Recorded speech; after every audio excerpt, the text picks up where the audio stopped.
Тополоңу тозу болуп, тозуп кетти кайран эл. Өз элинен адашып, бозуп кетти кайран эл.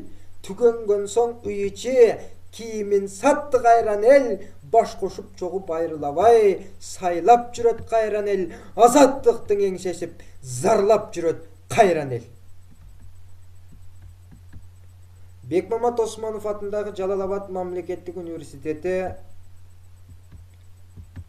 Жалал-Абад колледжи. Тарых жана ата бабаларды эскерүү күнүнө карата доклад. Мугалим Абдырашева Умида,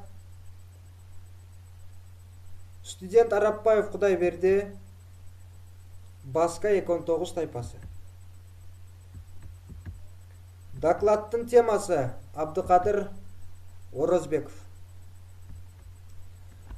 Өлкө тарыхындагы ири мамлекеттик жана коомдук ишмерлердин бири болгон алгачкы президент атыккан Абдыкадыр Орозбековдун жашоосу чындыгында өтө эле уникалдуу. Кыргыз жергесинде жаңы замандын орносуна эбегейсиз салым кошкон саясатчыга тагдыр малайлыкты да, өлкө башчылыкты да буйрган. Азыркы Кыргызстандын түптөөчүлөрдүн бири болгон Абдыкадыр Орозбеков өз мезгилиндеги Кыргыздын алдыңкы инсандары болгон. Бир катар санаалаштары менен бирге эл душманы жалаасы жабылып атылган кезде ал 49 жашта болгон. Абдыкадыр Орозбеков 1889 жылы Фергана облусунун Маргалаң уездиндеги азыркы Баткен облусуна караштуу Кадамжай районунда Охна айылында жакыр үй бүлөдө жарык дүйнөгө келген. Ал 4кө чыкканда байларга жалданып иштеп күн өткөргөн атасынан ажыраган.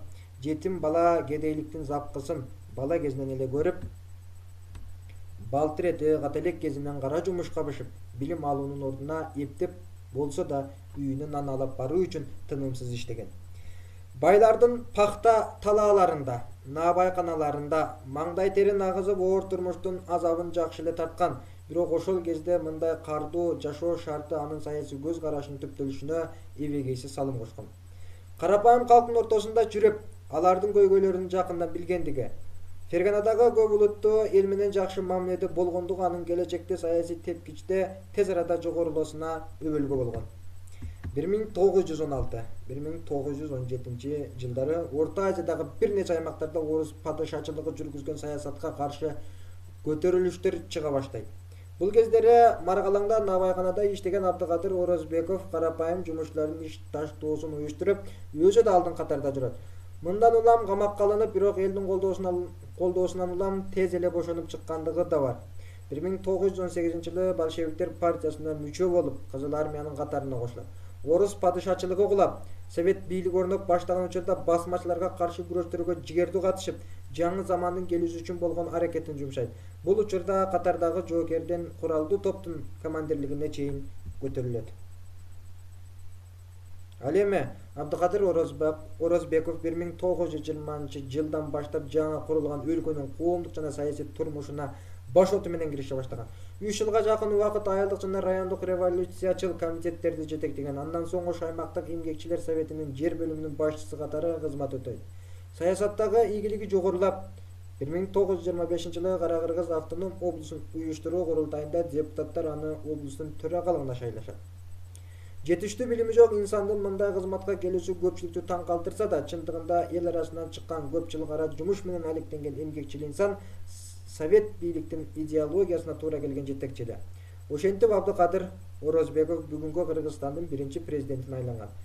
1 жылдан соң Кыргыз АССР борбордук агартуу комитетинин төрагасы болуп шайланат. Бул жылдары өлкөнүн конституциясын иштеп чыгууга, чек арасын белгилөөгө чоң салым кошот. Орозбековдун өкүмү менен Жусуп Абдрахманов эл комиссарлар кеңешинин төрагалыгына, Касым Тыныстанов эл агартуу министрлигине, Төрөгул Айтматов Жалал-Абадга аким болуп дайындалган. Ал эми Абдыкадыр Орозбеков 1925 жылы Кара Кыргыз автономиялык облусунун атынан Москвага кат жөнөткөн. 30 жылдардын арасында болгон. Облус аймагында бийликтин аткаруу бутагында иштеген.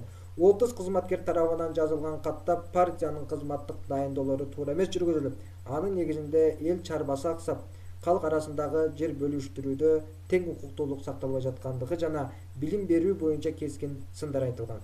Арыздангандар аймактын өнүгүүсү үчүн агартуучулук чоң түрткү болуп бере тургандыгын белгилеп, жалпы бийлик өкүлдөрүнүн аталган маселеге көңүл бургандыгын, отузчулар жалпы 8 талап коюп, эгер ал шарттар аткарылбаса өздөрүнүн кызматтан алууну суранган. Жыйынтыгында Кара Кыргыз автономиялык облустун аткаруу комитетинин биринчи катчысы Михаил Каменский өз каалоосу менен кызматын тапшырган. Кагазга кол койгондордун да бир нечеси жумушунан айдалган. Татыктуу билим ала албаган Абдыкадыр Орозбековдун эң негизги максаттарынын бири карапайым калктын сабатсыздыгын жоюу болгон. Мындан улам 1930-31 жылдары жалпы журтту агартуу максатында кыргыз алфавитин негиздөө боюнча борбордук комиссиясын жетектеп, бул жаатта ийгиликтүү иштерди жүргүзгөн.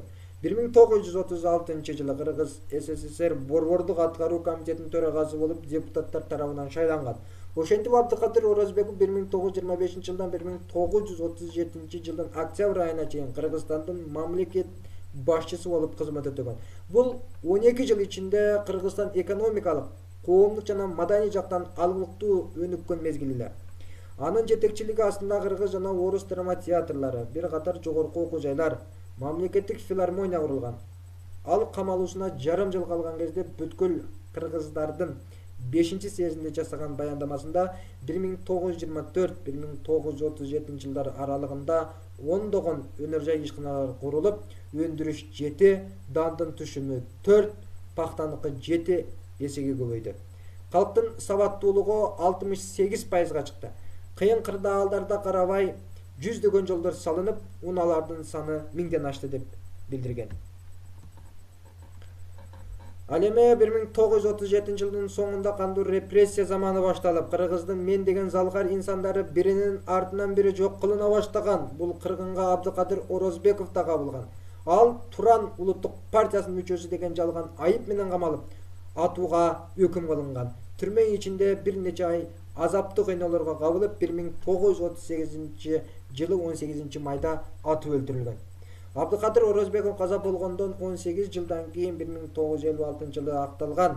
Анын сөөгүнүн кайсыл жерге көмүлгөндүгү азыркыга чейин белгисиз. Такталбаган маалыматтар боюнча Бишкектеги аларча көрүстөнү бейкүнө атылып кеткендер менен жалпы чуңкурга жашырылган болушу мүмкүн.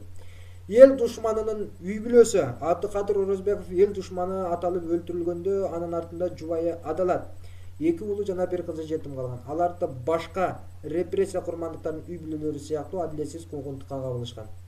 Атургай аты жөнүн өзгөртүп, жер которуп, бекинип жашоого аргасыз болушкан. Саясатчынын айылдагы туугандары да чыккынчынын жакындары деген жалаадан арыла алышкан эмес.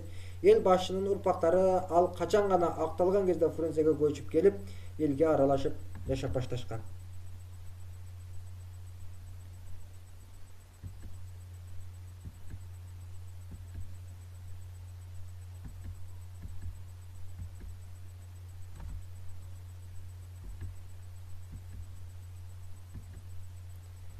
Ал эми жалпыңыздар көңүл бурганыңыздар үчүн чоң рахмат, терең ыраазычылык билдирем.